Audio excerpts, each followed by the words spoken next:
Niagara Falls has a pretty interesting history or legacy, but it's kind of, my observation of Niagara Falls was that it was really stuck in its legacy, and that there weren't many very forward-thinking people that inhabited the city of Niagara Falls. I think Niagara Falls is trying to figure out where do we fit in the 21st century.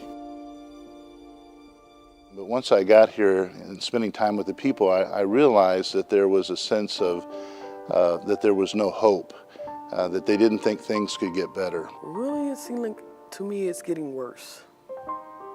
You know, there's nothing to do for people, and all you see is the prostitutes, the drug dealers, and it seems like that's all it is.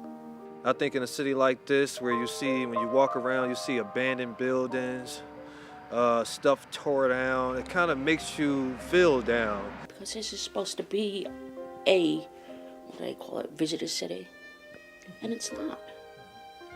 It's not, and it's a shame.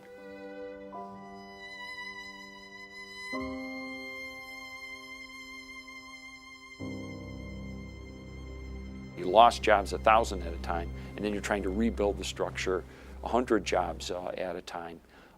It's a struggle. The biggest need right now, if you were to say tangibly what are the needs, it's day-to-day survival.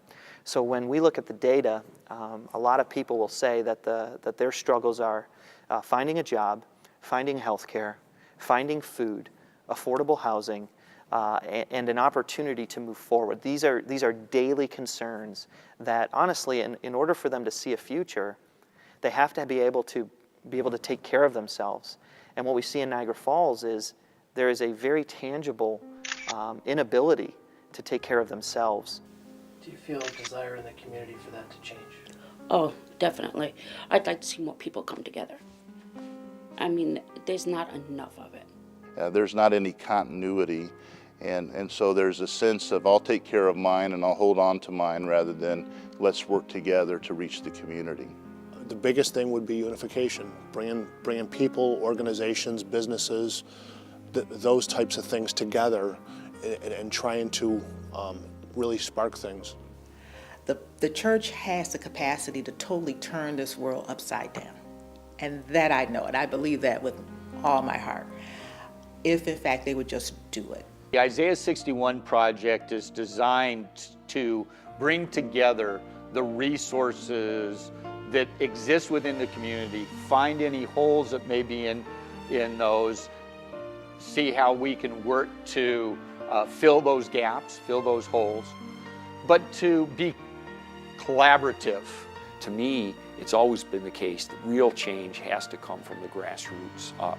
I think if there's some very clear things that a ministry could offer that churches don't have the resources to offer, that could be a way to bring people together to accomplish a particular task. We are a poor community, but even a poor community has a lot of resources out there if you think of resources in the broadest possible sense, right? An example of that, faith-based organizations can play a role. There are very, very few issues on which faith-based organizations cannot play a positive role. There's nothing that would be able to stop the church from really taking it over, because God told them that they would do even greater works and greater things. And the greater things is really taking over communities and rebuilding the old waste places. And that's what the church really can do if, in fact, just a couple of them get together and just begin to not just talk the talk, but really walk the walk. The churches have to get outside the four walls of their comfort zone. Ministry is in the streets, it's not in the church.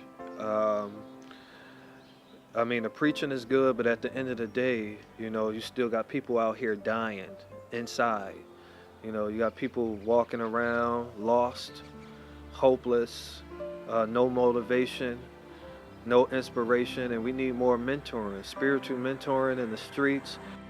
We fixed this by transforming hearts.